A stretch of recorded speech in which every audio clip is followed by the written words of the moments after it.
¿Cómo les va? Gracias por estar del otro lado. Bienvenidos a Nota22.com, este programa que hacemos para toda la provincia de Santa Fe y que nos ve en gran parte del territorio nacional a través de Flow.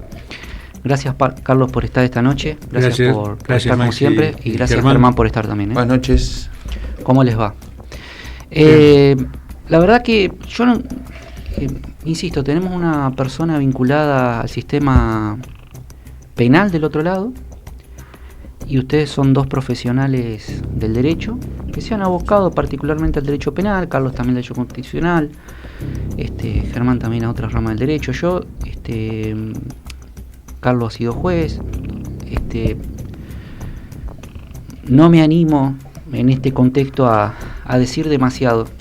Sí quiero decir, y le insisto a la ciudadanía con lo que vengo diciendo hace un tiempo, que prestemos atención a lo que está pasando, que no miremos para otro lado, porque lo que se decide en la ley de la provincia, la máxima ley de la provincia, la Carta Magna, si se hace la imagen de una pirámide, en el vértice está la Constitución provincial, hablando del Estado dentro de la provincia, ¿no?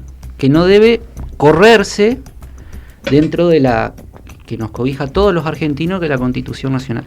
El vértice del triángulo de la pirámide de la Constitución de Santa Fe se está modificando. Por ende, todo lo que pase para abajo nos afecta a todos.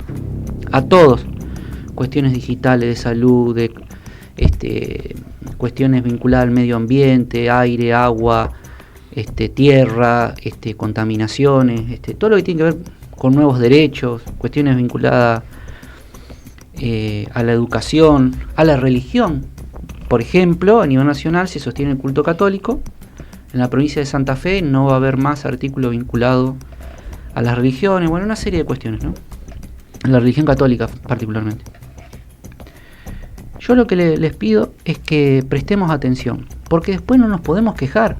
Después no digan, no, porque lo vamos a castigar con el voto. No, el tema es prestar atención ahora. Porque muchos gobiernos, y esto es una particularidad del político argentino, vienen, alcanzan un cargo y se creen que están para toda la vida. Se creen que vienen y que son inmensos y, ¿sabe? Yo nunca pensé que iba a llegar a la edad que tengo y la tengo. Y qué sé yo, el tiempo pasa para todos y en algún momento la política, como es una rueda, te vas a encontrar que un día sos gobernador y otro día no sos ni concejal. Con todo respeto de lo que es un concejal para una ciudad, ¿no? Pero de ser gobernador a concejal hay una distancia política, ¿no? Bueno, yo lo digo con preocupación, prestemos atención, porque realmente estas modificaciones que se están haciendo van a impactar para las próximas décadas. Yo, si usted me pregunta a mí, voy a ver el oráculo de Maxi, y mira, esta reforma no va a durar muchos años. Va a venir gente con otro ánimo político, sobre todo con otra estatura política, con otra dimensión política, va a decir, miren, nosotros no podemos tener determinadas cuestiones a nivel de rango constitucional. Antes de entrar en tema, tomo aire porque tampoco sé cómo decirlo. Yo entiendo el sistema de partidos como justamente un sistema de búsqueda del poder. En una fase se busca el poder, después los que llegan buscan sostenerlo hasta que el que está en la búsqueda del poder llega, lo busca sostener. Se lo hago muy simple, como decía Bilardo, ¿viste cómo se juega al fútbol? Hay que dárselo de la misma camiseta y no meterle el gol al arquero que comió con nosotros a mediodía. Bueno, más o menos así se lo estoy diciendo. Entonces, el que está en un momento, hay 24 jurisdicciones en Argentina, ser un gobernador es importante, pero no hay que dejar de creer que se tocó el cielo con las manos. Es gobernador, después puede ser presidente, puede ser senador nacional, etc. Bueno, acá hay gente que cree que tocó el cielo con las manos, desde mi punto de vista. Y en ese sistema de partido hay mucha mediocridad también en los partidos de la oposición, porque no es culpa solamente de lo que, la gente cómo votó. A ver, yo, sinceramente, usted me dice, la gente votó de tal manera y que la gente... Y la verdad, el ciudadano se equivoca votando. Yo me he equivocado votando. Digo, che, mirá lo que voté. Te agarrá la cabeza a los 3 días de que votaste. ¿O no? Sí, a los 3 días... A ver, Mucha gente está arrepentida. ¿Sabe qué pasa, Maxi? Que uno tiene una concepción democrática en la cabeza. Sí. La educación tuya es fundamental para saber si vos sos una persona democrática o si sos una persona que te gusta abusar del poder. Es decir, la vocación democrática. La vocación democrática de la persona. Es decir, ahí es donde uno ve si el gobernante, cuando le dan poder, cómo trabaja, cómo reacciona. Y yo creo que ahí es donde están las grandes insatisfacciones que pasan con esta convención, donde los resultados o votaciones en algunos temas dejan mucho que desear. Mira, quiero decir esto porque hablaba del sistema de partido, ¿no? Si uno ve las democracias fuertes del mundo, vamos a la referencia, digamos, por simetría, qué sé yo, en muchas cuestiones, vamos a Norteamérica, y no es que yo soy pro-yanqui, nada que ver, te estoy diciendo, bueno, nos reflejamos aquí, porque senadores, Cámara de Representantes, Cámara de Senadores, tenés un presidente con mucho poder a nivel nacional, una corte generalmente muy vinculada a la política, una constitución, después por supuesto que un sistema jurídico distinto, ¿no? Ahora, dicho eso, ¿cómo funcionó con dos partidos? El rojo y el azul, ¿viste? Competencia, no nos vayamos lejos. Uruguay, el rojo y el azul, para decirlo en términos que se entiendan, Paraguay. El bipartidismo, digamos. El bipartidismo, ponele que haya más partidos, pluripartido, bueno, vamos a suponer. Pero hay un equilibrio de poderes que el que está en la oposición juega de opositor, que no significa oponerse a todos, sino a cuestiones básicas. A ver.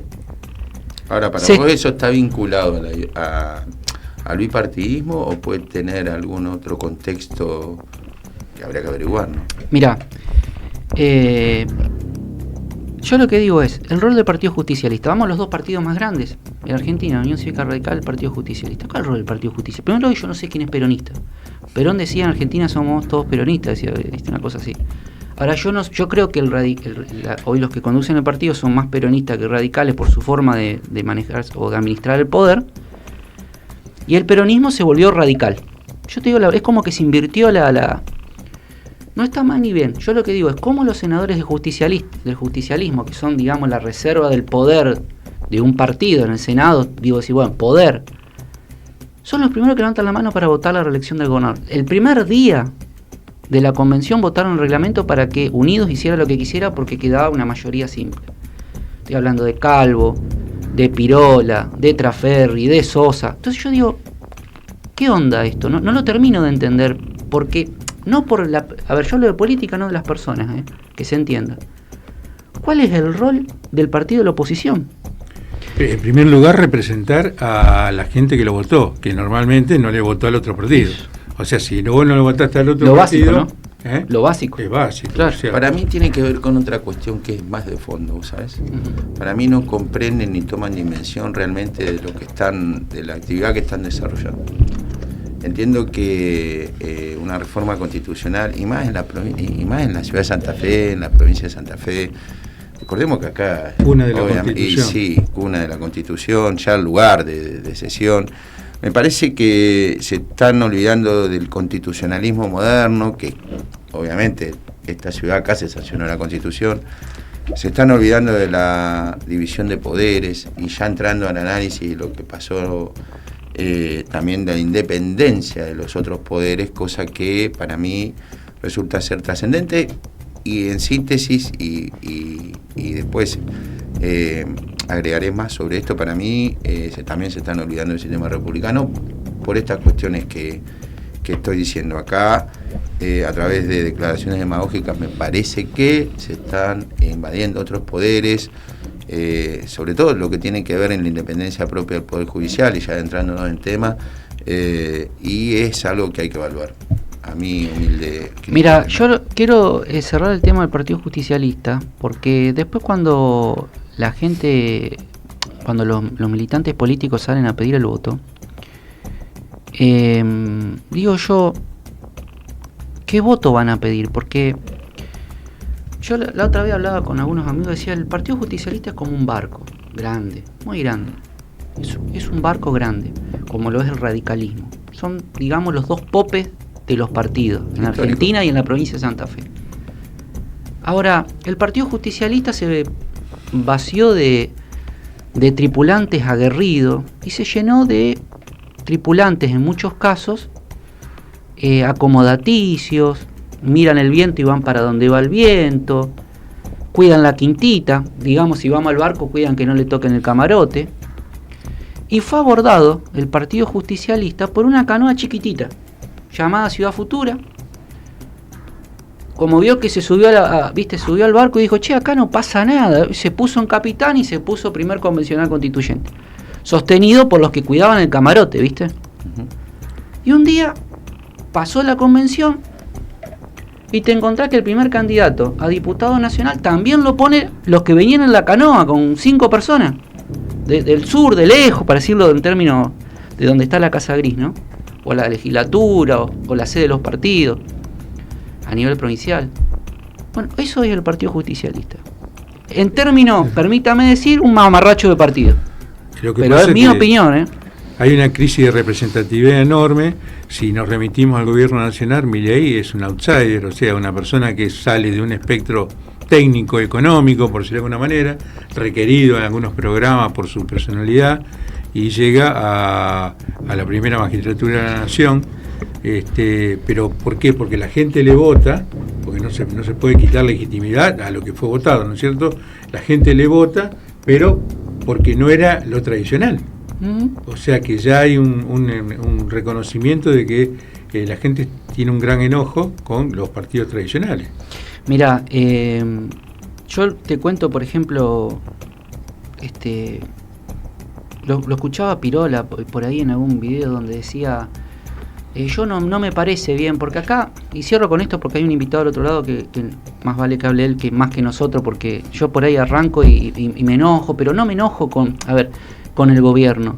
Yo me enojo que parece que los santafesinos no somos cuna de lo que vos decías, Germán, no somos cuna de la Constitución, no somos cuna de un montón de universidades, de las más prestigiosas del país. Estamos siendo un mamarracho de provincia. Y lo que pasa es que después la gente se lo va a ir a reclamar. Eso es lo que no tiene claro, me parece. Bueno, yo sabés que pienso, yo empecé a cambiar de opinión. Como empecé a hablar de unión, que el problema de unión es el socio unión, no es PAN, porque el socio unión mira para otro lado. Yo te hablo en serio, te estoy hablando en términos institucionales, no hablo después, si querés hablamos de Colón también. Ahora, en términos institucional, provincia de Santa Fe, el vecino mira para otro lado. ¿Sabés cuándo reacciona? Cuando tiene un problema en tribunales, cuando va y lo tiene el doctor Reina sentado como juez, dígame, explique, y me escucha a ver qué quilombo tuviste vos. Porque la reforma de la Constitución implica la vida diaria. Bueno. ¿Me entendés? Entonces la gente no mira para otro, entonces no es culpa del gobierno. Lo que está arriba es el reflejo de lo que somos nosotros. Lo que está arriba es el reflejo de lo que somos nosotros. O sea, yo te digo, yo le sacaría peso de responsabilidad. Es más, le sacaría responsabilidad a Puyaro, a Bastía, que no voy a seguir sumando. Hoy es la sociedad la que no tiene... ¿Le parece bien lo que está pasando? Porque vos ves, a ver, la sociedad cómo se manifiesta, no va a votar, no reclama... a ver, yo te pregunto a vos. Estaba viendo un informe sobre cómo en porcentaje aumentaron los impuestos de la provincia, los servicios. Y analizás cómo están los salarios privados y públicos, es una pérdida total. Los únicos que han salido a criticar son los gremios docentes. Los únicos que están en permanente lucha son los sindicatos docentes. El resto, entonces... El gobernante hace lo que la sociedad le deja también, no le echemos toda la culpa al gobernante. Te digo porque llega un momento que vos decís, che, Puyaro no trabaja solo, es una sociedad la que está asimilando como natural. Después no nos quejemos cuando nos parezcamos a Formosa, Santiago del Estero, con todo respeto, porque tengo familiares en Santiago del Estero. Te hablo del sistema político. Pero Maxi, no te olvides que la baja cantidad de votos que hubo en la última elección. Es una manera de protestar que tiene la sociedad. Es obvio. Es decir, ni voy a votar. ¿Tenés ahí lo que dijo el Colegio de Magistrados? Sí. A ver. El Colegio de Magistrados... Voy poniendo en imagen el invitado. Y funcionarios del Poder Judicial de la provincia de Santa Fe manifiesta su desacuerdo y su preocupación con el contenido del dictamen de mayoría emitido en la Comisión del Poder Judicial y otros órganos constitucionales de la Convención Constituyente. Se advierte como primer dato negativo la falta de un consenso amplio a la hora de encarar reformas que impactarán de modo profundo y a largo plazo en las estructuras judiciales y en el servicio de justicia que recibirá la ciudadanía.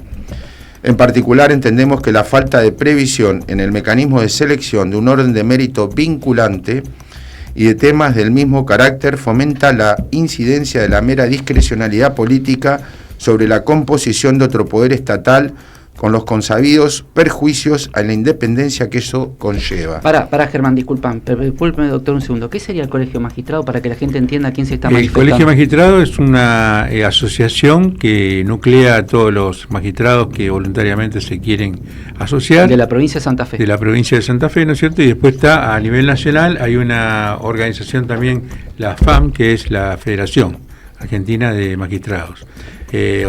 Todas las provincias contribuyen también en el caso de que quieran afiliarse con la FAM. ¿Por qué viene la protesta del Colegio Magistrado de lo que Germán leyó? Porque es más extenso, ¿no? Sí. ¿A dónde viene? Entre otras cuestiones, porque de la designación de los jueces, o sea, el Consejo de la Magistratura, que realmente tiene un rango estamentario, fuerte, donde participan distintos sectores, porque son los jueces los que trabajan sobre la libertad, sobre los bienes, sobre el patrimonio, etcétera, etcétera. No, ahora va a ser un cuerpo asesor, aparentemente. Un cuerpo técnico asesor de selección de magistrados. No va a haber terna y no va a haber orden de mérito. No va a ser vinculante. Y esto va a quedar en la Constitución. Claro. Doctor Vanega, ¿cómo le va? Gracias por estar en contacto con nosotros. ¿Qué tal, Maxi, Germán y Carlos? Muchas gracias por la invitación. No, gracias a vos. Bueno, nos escuchó hablar sobre la reforma constitucional, su primera mirada a partir de los hechos que ya acontecieron durante este tiempo, y en particular sobre el sistema judicial.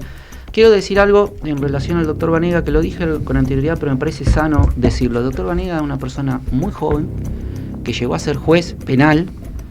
He sabido que mucha gente llega a juez penal y se aferra al sillón como se ata con nudos marineros y no se desatan nunca más. Él estuvo un tiempo, presentó su corrimiento, su renuncia, y va a seguir en la actividad profesional porque le pareció que entiendo yo que fue así, por decisión propia. La presentó hace un montón de tiempo, creo que se va en octubre, diciembre, a fin de año. Hay gente que es distinta, y esto hay que ponerlo en valor, me parece, ¿no es cierto? Eso hay que ponerlo en valor. Lo escucho, doctor, y discúlpeme la introducción. Bueno, gracias, Maxi. Sí, bueno, esto es así. De hecho, mañana es mi último día activo como juez. Después ya arranco unas semanas de vacaciones y después ya... Ahora, a partir de ahora, yo pensé que era a partir de fin de año. O sea, a partir del miércoles. A partir de octubre la renuncia, pero tengo... Déjame decirte, Santiago, antes que comience, perdóname la interrupción, valoro enormemente tu valentía y tu decisión. No te has dejado presionar, es una de las razones fundantes por las cuales te corres del Poder Judicial, así que, te deseo que lo que venga sea para mejor, y sé que es así porque sos muy dedicado y estudioso de estas cuestiones que siempre tratamos de charlar. ¿Cuál es tu visión sobre respecto a todo esto, para volver al tema, a lo que estábamos hablando? Bueno, muchas gracias, Germán. Y bueno, mi opinión sobre esto es de extrema preocupación. Creo que es como la que han manifestado los tres.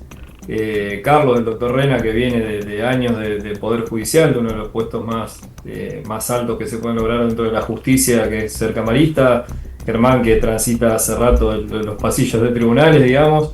Y vos, Maxi, como comunicador, han podido resumir muy bien el problema enorme que se está viendo en la reforma de la Constitución. Varios problemas. Cuando surgió esta cuestión de la reforma de la Constitución, yo creo que uno de los temores más grandes que expresaban muchos era que era una Constitución que lo único que buscaba era la posibilidad de reelección del gobernador, que no tenía otro fin más que esa mezquindad política de lograr una reelección. Yo cuando se hablaba de esto, personalmente, tenía otro temor que finalmente se terminó concretando, que era que tuviera otro fin mucho más perverso la reforma de la Constitución, que era la suma de poder en el Ejecutivo. Y esto se concretó de dos maneras, entiendo. En primer lugar, con limitar los mandatos de los legisladores.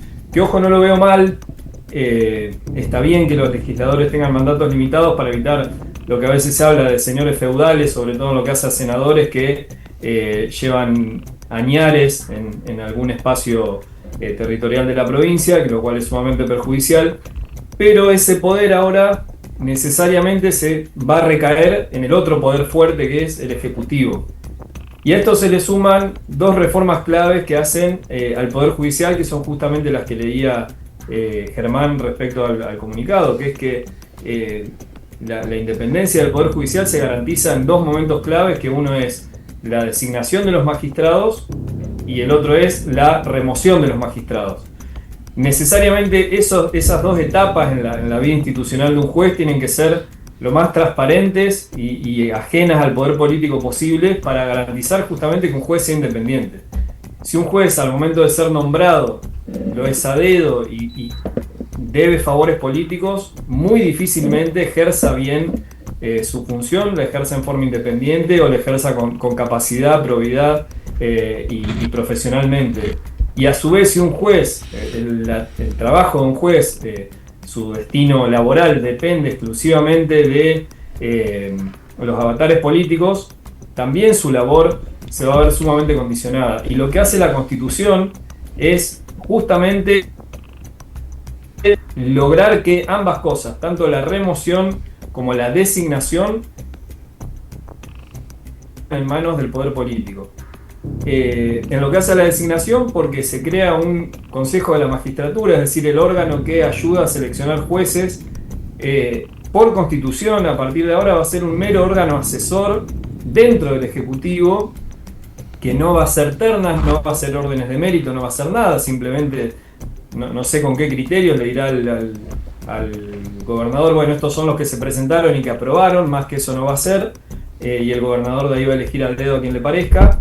Y después, lo que hace a la remoción, se va a dejar de lado la ley que teníamos hasta ahora, y va a haber una remoción que va a estar integrada, un tribunal de enjuiciamiento que va a estar integrado por 4 políticos, 2 representantes del colegio de abogados y un representante del colegio de magistrados, lo cual otorga supremacía política, porque va a tener mayoría absoluta el poder político para remover a cualquier juez que le resulte incómodo.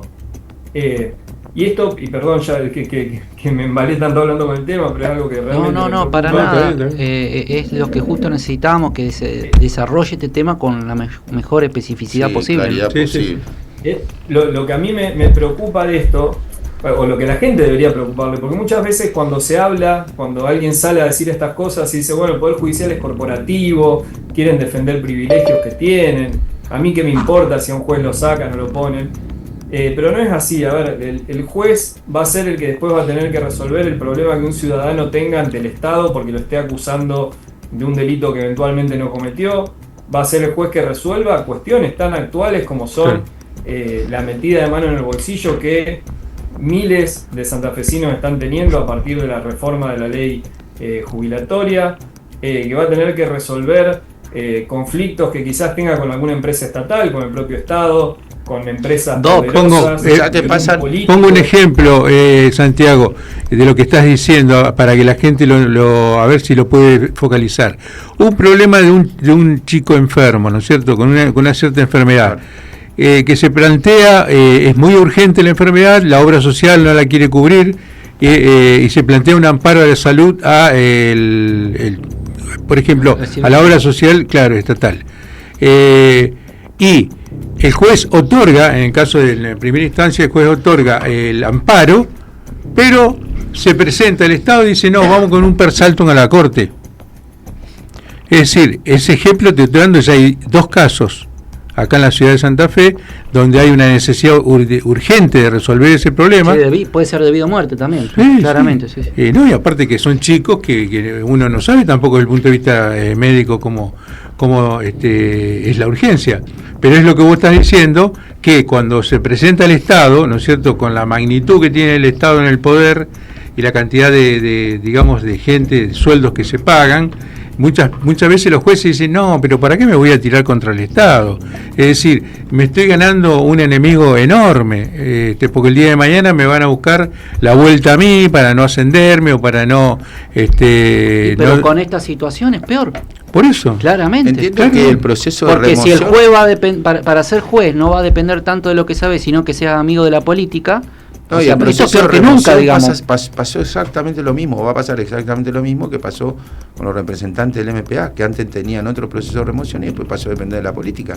Es más, te voy a decir Me algo más parece aportando que- lo que dice Carlos. Le quiero dar 3 o 4 ejemplos porque yo insisto, es interesante que mi sobrina Ámbar de Tostado, que me olvidé la otra vez de saludarla, lo entienda también, porque esto tiene que ver mucho Sí. con la juventud que va a la primaria y la secundaria. Sí, no. Para mí es Si hay un preocupante. problema de familia, el juez tiene que ser el mejor que tengamos, no el que el gobernador quiera. Pero aparte deja porque de ser no hay imparcialidad. si no hay El cuestiones de más mérito, idóneo, el más el más idóneo. idóneo. Ponete El más en idóneo. esta hipótesis que hagan un proceso de remoción de un juez y, como dijo Santiago, hay 4 representantes de la política, 2 del Colegio de Abogados y 1 del Consejo de la Magistratura. Así es, Santiago, ¿no?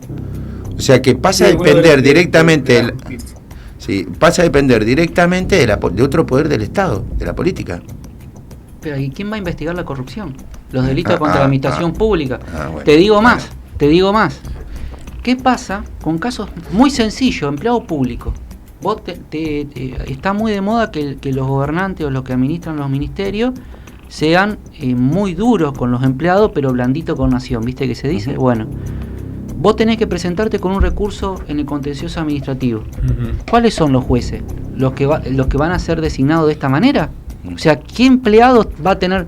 Lo planteo como duda, como potencial. En cuanto a la imparcialidad, porque decís seguramente va a haber buenos jueces. No voy a decir que de ahora en más van a ser todos los jueces malos, pero digo, puede pasar la sospecha otro. uno la tiene. Te interrumpimos, Santiago, pero son para dar ejemplos que están pasando en Santa Fe. Por ejemplo, un recurso de habeas corpus o una acción de habeas corpus colectiva de un grupo de internos de la cárcel o de una comisaría que plantean un requerimiento del Estado. ¿Quién va a resolver en contra del Estado?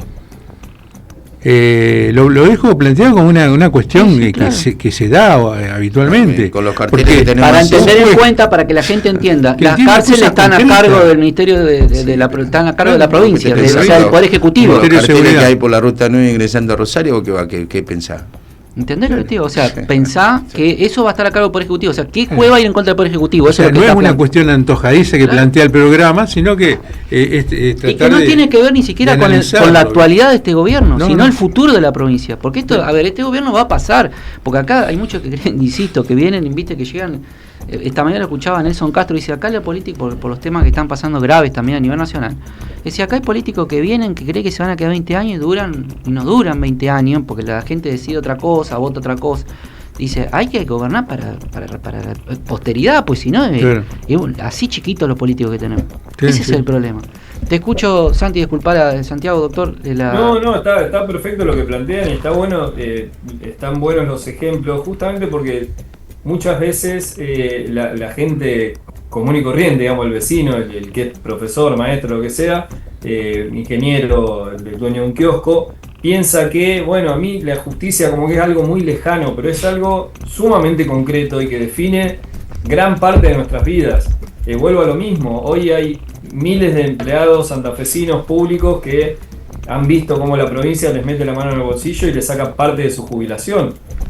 ¿Qué juez puede llegar a resolver con libertad, por ejemplo, un amparo presentado en este sentido, o una causa o una cuestión de fondo presentada en este sentido, cuando puede recibir un llamado telefónico que le diga, che, cuidado con lo que resolvés porque 4 tipos pueden llegar, sacados de la política, pueden llegar a definir tu futuro laboral?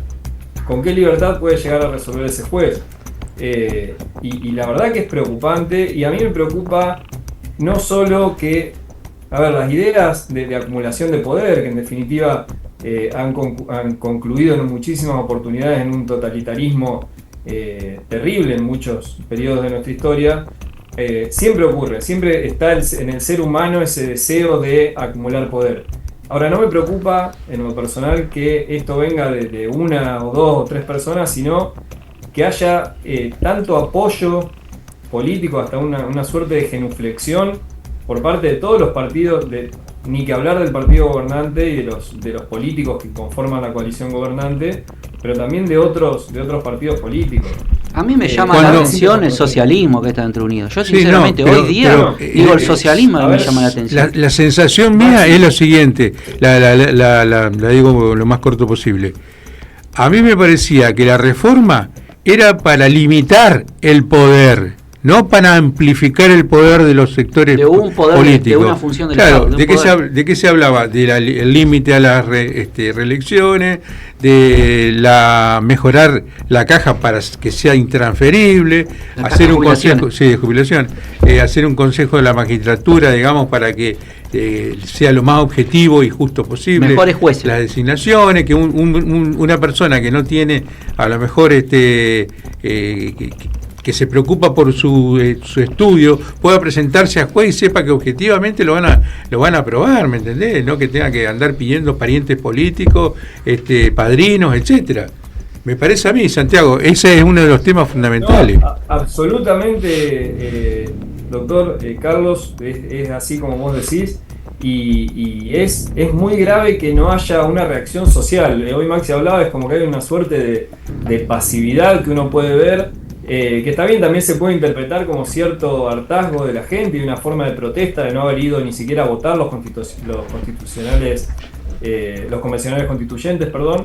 Pero también hay como cierta pasividad. El comunicado que leyó hoy Germán es como una de las primeras manifestaciones públicas, al menos que yo he visto, del Colegio de Magistrados. El Colegio de Abogados también sacó un comunicado similar en Instagram, pero yo no veo como que se alcance a percibir, ni siquiera de instituciones como son los colegios de abogados y de magistrados, la enorme gravedad que tiene el rumbo político y el rumbo institucional, fundamentalmente, que está tomando nuestra provincia en algo tan fundamental como es nuestra Carta Magna, digamos.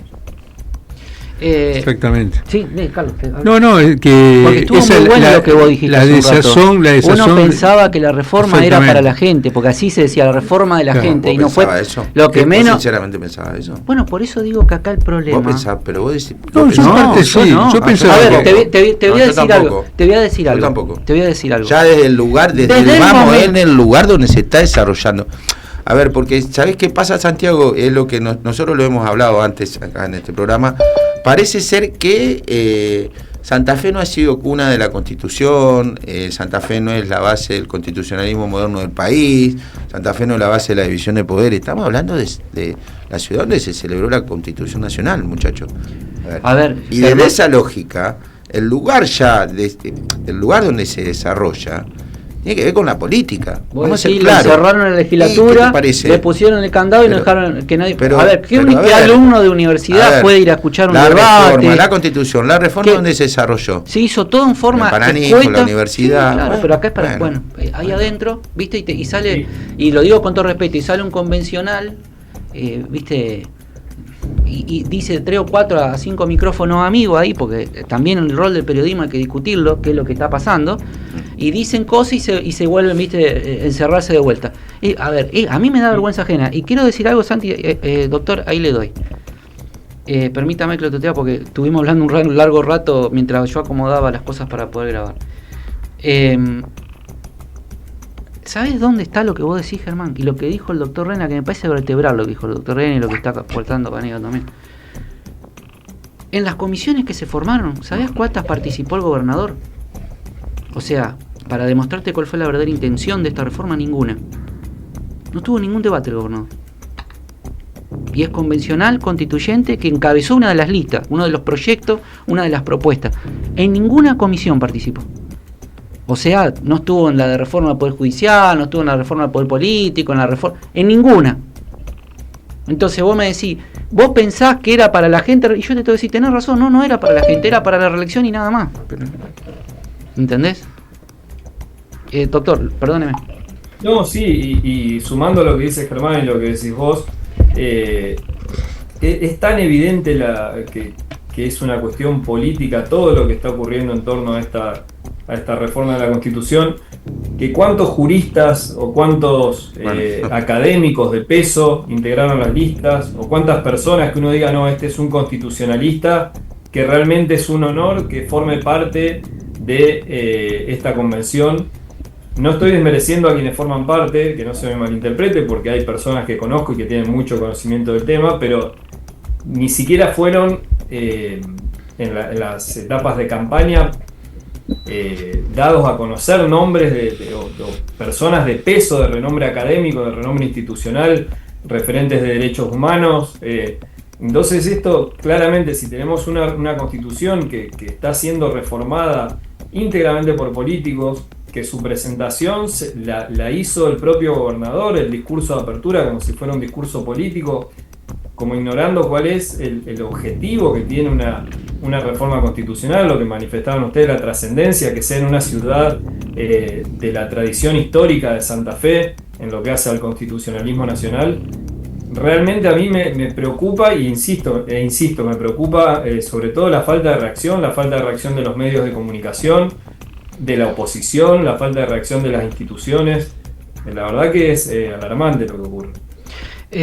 Doctor, yo no sé si quiere contarnos algo más, por ejemplo, con el tema escuetamente con el tema del rol nuevo, o mejor dicho, lugar en la estructura constitucional que va a ocupar el Ministerio Público de la Acusación, me refiero a los fiscales particularmente. Pero particularmente quiero agradecerles que se anime a hablar, ¿no? con este espacio al menos. Bueno, gracias. No, respecto ya en alguna oportunidad creo que lo hemos conversado, respecto a lo que hace a la ubicación institucional del Ministerio Público de la Acusación, no lo vería mal en una situación institucional sí, la discusión sólida. Es quién lo controla, los fiscales, ¿no? Ahí donde creo que está la mayor. Exactamente, una institución sólida, en una situación institucional sólida de nuestra provincia, no me parecería mal que sean un órgano extrapoder. Ahora, dada toda esta circunstancia que estamos conversando, el hecho de que el Ministerio Público pase a ser un órgano extrapoder, para mí lo va a recostar mucho más sobre el Ejecutivo. De hecho, se está viendo que las últimas designaciones del Ejecutivo de lo que son fiscales son todos fiscales subrogantes. Esto, para que la gente entienda, implica que son personas que están ahí pero sin un cargo definitivo, lo cual también los coloca aún más en esa situación de incertidumbre y de pensar muy seriamente a quién van a responder a la hora de trabajar. Y bueno, y la ubicación, insisto, del poder de un órgano tan poderoso como es el Ministerio Público de la Acusación por fuera del Poder Judicial, en estas circunstancias va a llevar una politización mucho más fuerte del Ministerio Público de la Acusación, lo cual no puede ser beneficioso, creo que para ningún santafesino. Gracias, doctor Venegas, por esta comunicación. Muchas gracias, Santiago. Gracias, Santiago. Bueno, gracias a los tres por la invitación. Que tengan buenas noches. Nos vemos. Nota22.com. Información. Carlos, continuamos con el programa. Sí, estamos con el doctor Orlando Toñolo, defensor público, de la provincia de Santa Fe, del Servicio Provincial de la Defensa Penal, de la circunscripción judicial número 4, Ciudad Reconquista. Orlando, ¿qué tal? ¿Cómo te va? ¿Estás escuchando? Recordemos, para que alguna vez lo comentamos, sí. Fue parte de la policía, ¿no? De la... En su momento un grupo de élite de la policía, pero ya es funcionario de la defensa hace bastantes años. No, pero es importante mencionarlo porque tiene una trayectoria en todas estas cuestiones, ¿no? De vincular al sistema penal. Inclusive ha estado ya en varias oportunidades en el programa también. Le agradecemos mucho esa... Gracias por tu tiempo, doctor. El tema que nos nuclea hoy, estamos con Germán y con Maxi, es que en la ley de menores, procesal de menores de la provincia de Santa Fe, sería el Código Procesal de Menores, se incorpora una figura que es muy poco conocida a nivel de la sociedad, digamos, que es la justicia restaurativa, ¿no? Entonces, la sociedad está acostumbrada a la justicia punitiva, por decirlo de alguna manera, y entonces estaría bueno que a partir de esta incorporación y la vigencia del Código Procesal de Menores, tengo entendido que vos estás también dedicado al tema de la defensa de los casos de menores como defensa pública, así que me gustaría saber tu opinión, Orlando. Bueno, muchas gracias. Buenas noches a vos, Carlos, Maxi, Germán, un gusto. Gracias por la presentación. Muchas gracias por la presentación. De hecho, se relaciona con la integración de conocimientos, el haber estado en diferentes roles en lo que me tocó de transitar en 46 años de vida. Así que le agradezco a ambos la presentación. Con respecto a la justicia restaurativa, que como bien lo señalás, Carlos, por supuesto como defensores públicos, desde que se incorporó esa competencia, ese ámbito de competencia, de participación también, a los defensores uno tiene que transitar a diario audiencias que involucran a menores en conflicto con la ley penal o menores infractores de la ley penal. Precisamente uno de los principios rectores del Código Procesal Penal Juvenil es la incorporación de principios de justicia restaurativa.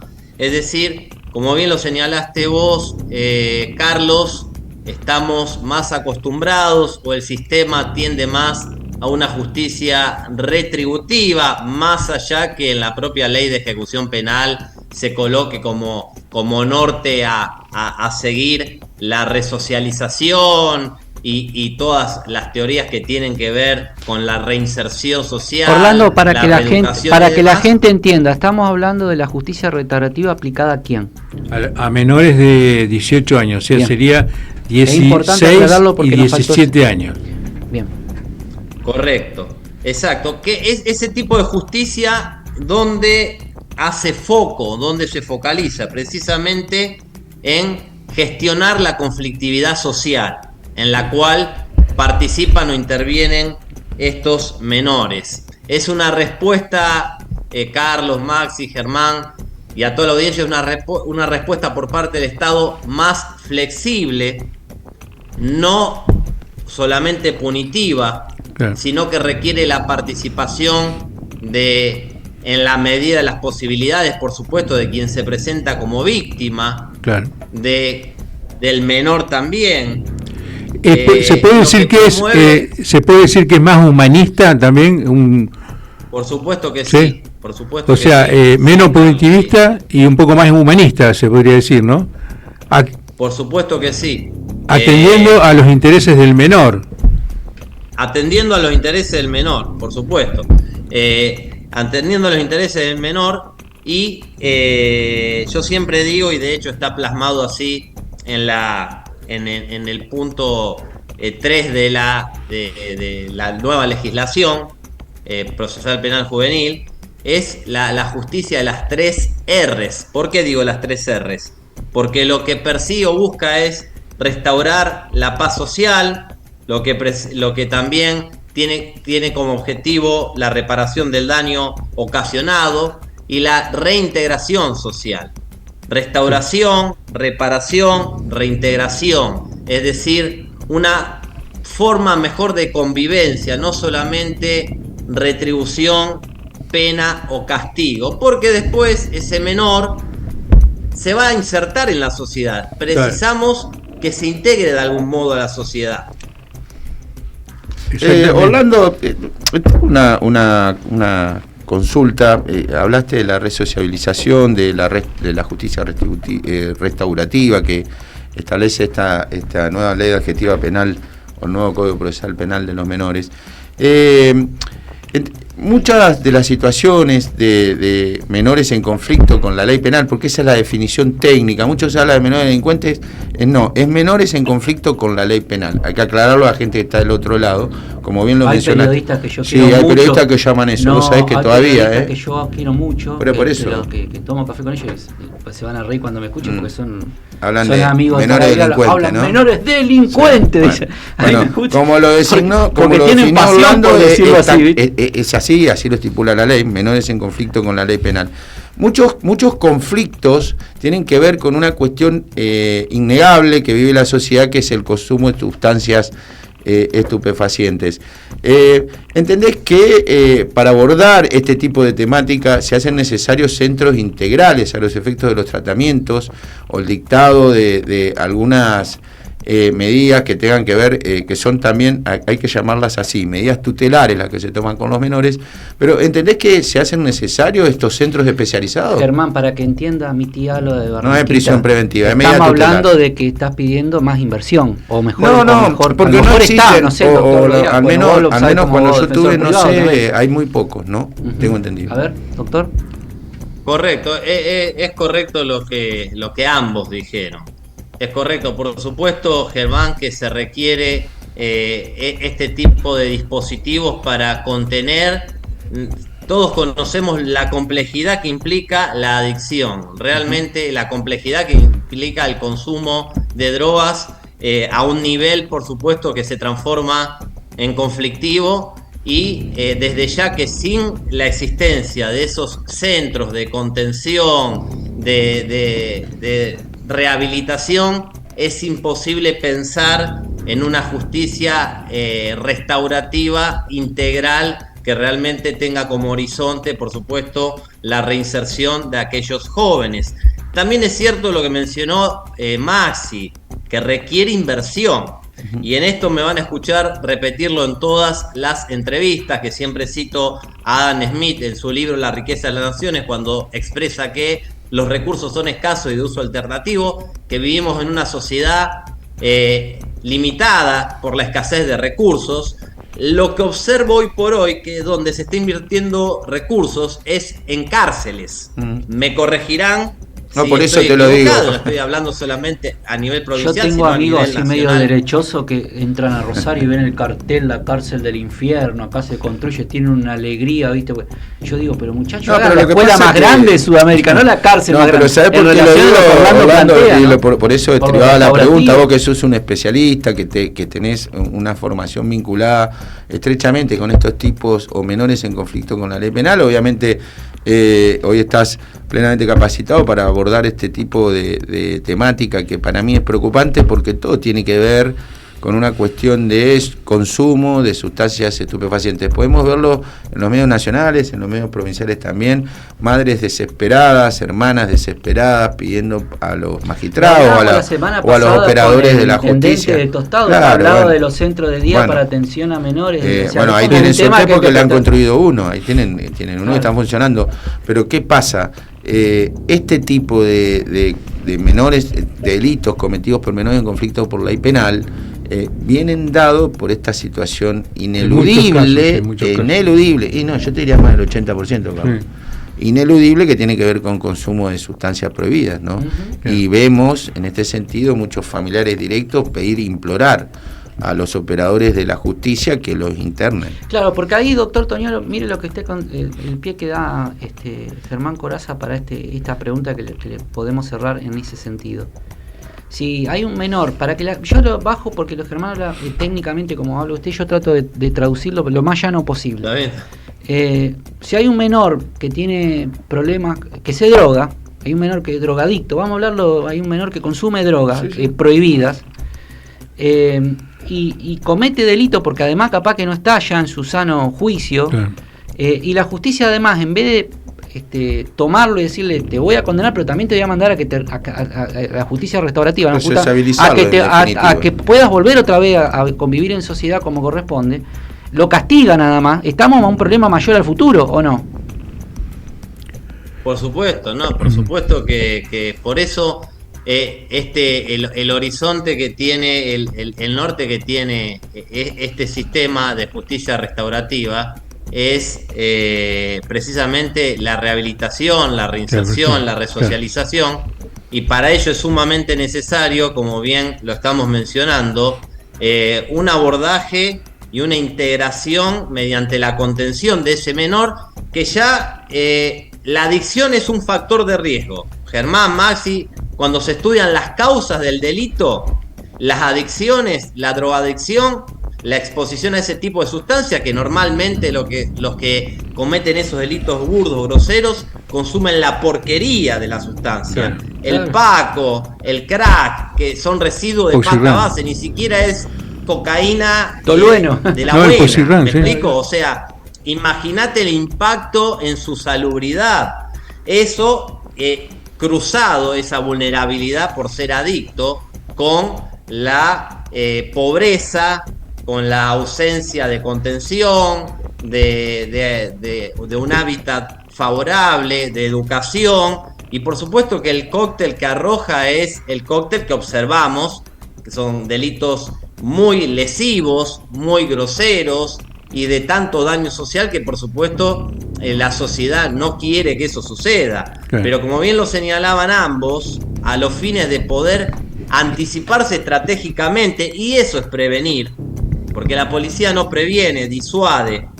Prevenir es anticiparse estratégicamente y atacar o abordar los factores de riesgo, entre ellos el consumo problemático de drogas, Sí. la pobreza extrema, la ausencia de oportunidades, la marginalidad, etcétera, todo lo que conocemos y hemos escuchado muchísimas veces. Lo que sucede es que no se aborda o no se integra como lo estamos expresando. Es decir, eso debe integrarse de una forma que pueda ser capaz de evitar que ello suceda. Una vez que sucedió, ya el sistema es de contención.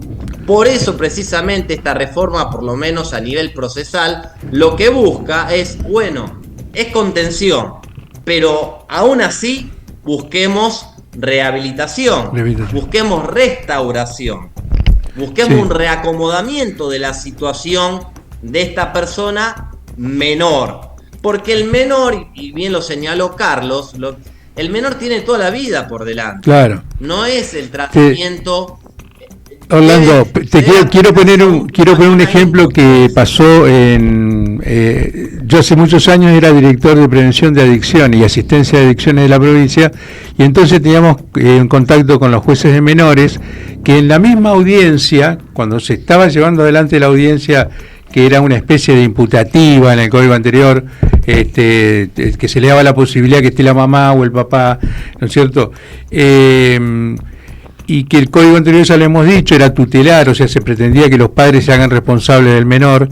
El juez nos hablaba, nosotros teníamos convenio con instituciones menores, con 8 instituciones de la provincia de Santa Fe, nos hablaba para que ya directamente la audiencia del menor iba derivado con una beca a una atención en una comunidad terapéutica, para evitar que vaya a la cárcel o al instituto de menores, donde había personas ya con alta reincidencia, aunque eran menores, pero que ya con alta reincidencia. Y te comento un ejemplo que en ese marco de los casos que nos pasaban, un día pasó que un chico había sacado 3 manzanas de una verdulería. Entonces, bueno, por supuesto que el empleado, para evitar que se lo cobren a él, va y hace la denuncia, ¿no es cierto?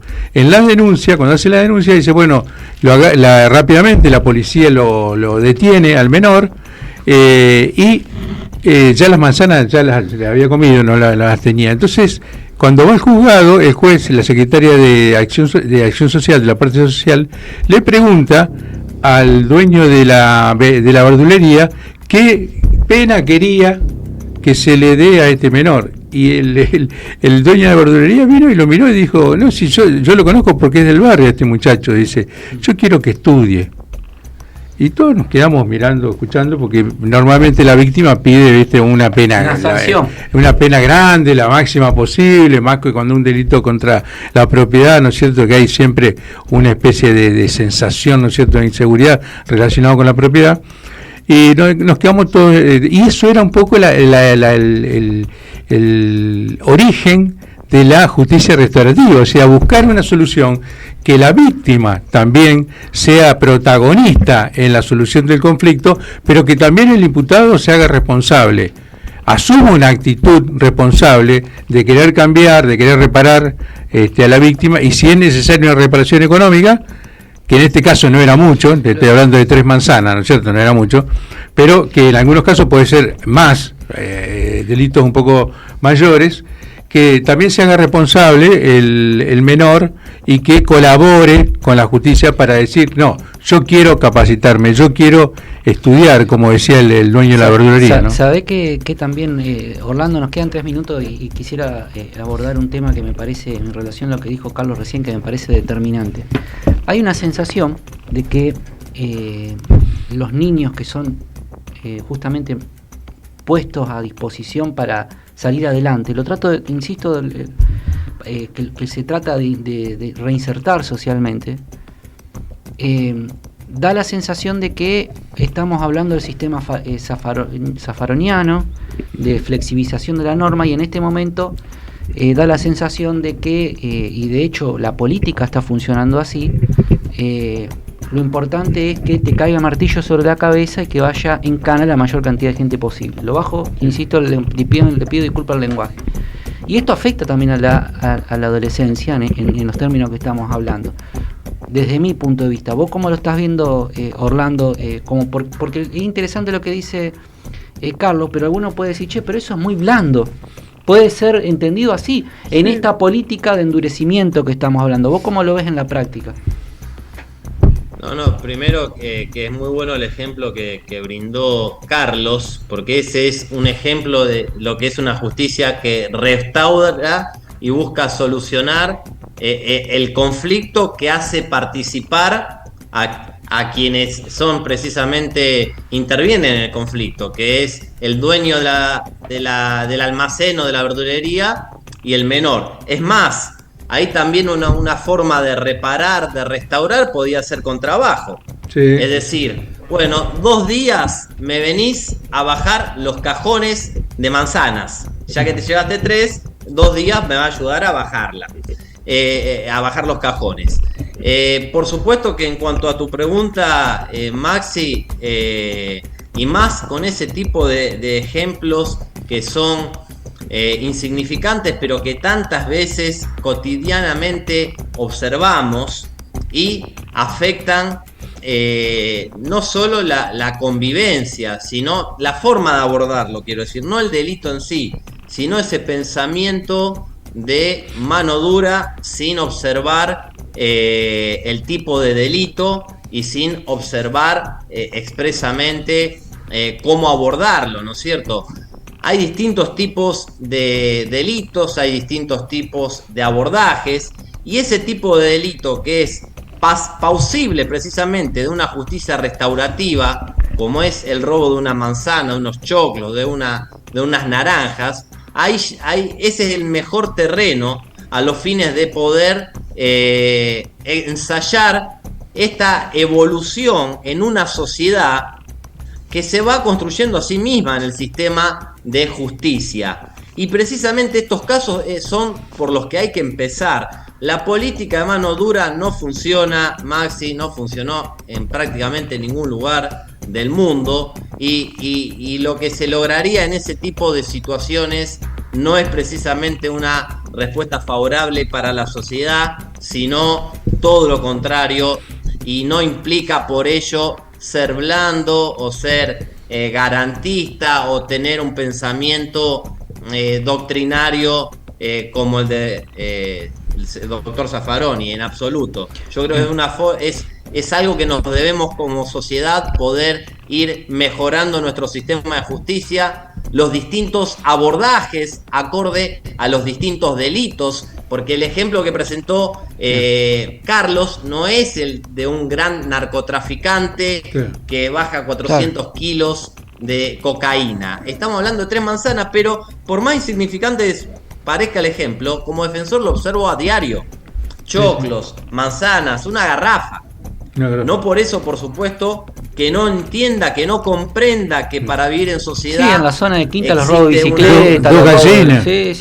Es muy común. Exacto, sí, lo cita de esa forma en sus libros, por ejemplo, Zaffaroni, entre otros, a nivel internacional doctor, también. Sí, perdóneme, el tema que tengo no, tiempo, esa es la idea. Para que pueda cerrar, porque me van a sacar del aire, pero me dejo o me quedo con el mensaje final. Es defensor público. Y de la defensa pública, por supuesto, le agradecemos a la defensora general también que habilite a que podamos dialogar con los distintos defensores.